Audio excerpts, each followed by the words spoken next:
بسم اللہ الرحمن الرحیم۔ گزشتہ سے پیوستہ لڑکی نے اس کے سامنے کماندر کو صلیبیوں کا پیغام دیا اور اسے بغاوت پر اکسایا۔ فخر پاس بیٹھا سنتا رہا اور اس کے ذہن میں کیڑے بڑے ہو کر تیزی سے رینگنے لگے۔ نشہ اتر چکا تھا، اسے یاد آنے لگا کہ وہ محاذ سے بھاگ آیا ہے۔ لڑکی یعنی موبی کو یہی خوش فہمی ہوگی کہ فخر پر نشہ طاری ہے، چنانچہ اس نے بے خوف خطر کماندر سے یہ بھی کہہ دیا کہ سلطان ایوبی اور علی بن سفیان کے درمیان یہ غلط فہمی پیدا کرنی ہے کہ وہ ظاہری طور پر نیک بنے پھرتے ہیں مگر عورت اور شراب کے دلدادہ ہیں۔ ان کی اس طویل گفتگو میں بغاوت کی باتیں بھی ہوئیں۔ اس وقت تک فخر المصری پوری طرح بیدار ہو چکا تھا، لیکن سر کے اندر کی بے چینی اسے بہت پریشان کر رہی تھی۔ لڑکی نے کماندر سے کہا کہ اگر بغاوت کرنی ہے تو وقت ضائع نہ کریں، سلطان ایوبی محاذ پر ہے اور الجھا ہوا ہے۔ لڑکی نے یہ جھوٹ بولا کہ صلیبی 3-4 دنوں بعد دوسرا حملہ کرنے والے ہیں، سلطان ایوبی کو یہاں سے بھی فوج محاذ پر بلانی پڑے گی۔ کماندر نے لڑکی کو بتایا کہ 6-7 دنوں تک سوڈانی لشکر یہاں کی فوج پر حملہ کر دے گا۔ فخر یہ ساری گفتگو سنتا رہا۔ آدھی رات کے بعد اسے الگ کمرے میں بھیج دیا گیا جہاں اس کے سونے کا انتظام تھا۔ لڑکی اور کماندر دوسرے کمرے میں رہے۔ درمیان میں دروازہ تھا جو بند کر دیا گیا۔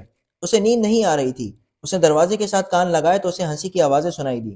پھر لڑکی کے یہ الفاظ سنائی دیے، اسے حشیش کے زور پر یہاں تک لائی ہوں اور اس کی محبوبہ بنی رہی ہوں۔ مجھے ایک محافظ کی ضرورت تھی۔ حشیش کا تھیلا راستے میں گر پڑا ہے، اگر صبح اسے ایک خوراک نہ ملی تو یہ پریشان کرے گا۔ اس کے بعد فخر نے دوسرے کمرے سے جو آوازیں سنی وہ اسے صاف بتا رہی تھی کہ شراب پی جا رہی ہے اور بدکاری ہو رہی ہے۔ بہت دیر بعد اسے کماندر کی آواز سنائی دی، یہ آدمی اب ہمارے لیے بیکار ہے، اسے قید میں ڈال دیتے ہیں یا ختم کرا دیتے ہیں۔ لڑکی نے اس کی تائید کی۔ فخر المصری پوری طرح بیدار ہو گیا اور وہاں سے نکل بھاگنے کی سوچنے لگا۔ رات کا پچھلا پہر تھا۔ وہ اس کمرے سے نکلا، اس کا دماغ ساتھ نہیں دے رہا تھا۔ کبھی تو دماغ صاف ہو جاتا مگر زیادہ دیر معوف رہتا۔ صبح کی روشنی پھیلنے تک وہ خطرے سے دور نکل گیا تھا۔ اسے اب دوہرے تعاقب کا خطرہ تھا۔ دونوں طرف اسے موت نظر آ رہی تھی۔ اپنی فوج کے ہاتھوں گرفتار ہو جاتا تو بھی مجرم تھا، اور اگر سوڈانی پکڑ لیتے تو فوراً قتل کر دیتے۔ وہ اسے دن بھر فرعونوں کی کھنڈروں میں چھپا رہا۔ حشیش کی طلب، خوف اور غصہ اس کے جسم اور دماغ کو بیکار کر رہا تھا۔ رات تک وہ چلنے سے بھی معذور ہوا جا رہا تھا۔ پھر اسے یہ بھی احساس نہ رہا کہ دن ہے یا رات اور وہ کہاں ہے۔ اس کے دماغ میں یہ ارادہ بھی آیا کہ اس عیسائی لڑکی کو جا کر قتل کر دیں۔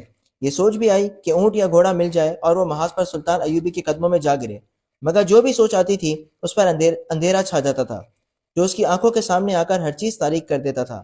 اسی حالت میں اسے یہ آدمی ملا۔ وہ چونکہ جاسوس تھا اس لیے تربیت کے مطابق اس نے فخر المصری کے ساتھ دوستی اور ہمدردی کی باتیں کی اور اسے علی بن سفیان کے پاس لے آیا۔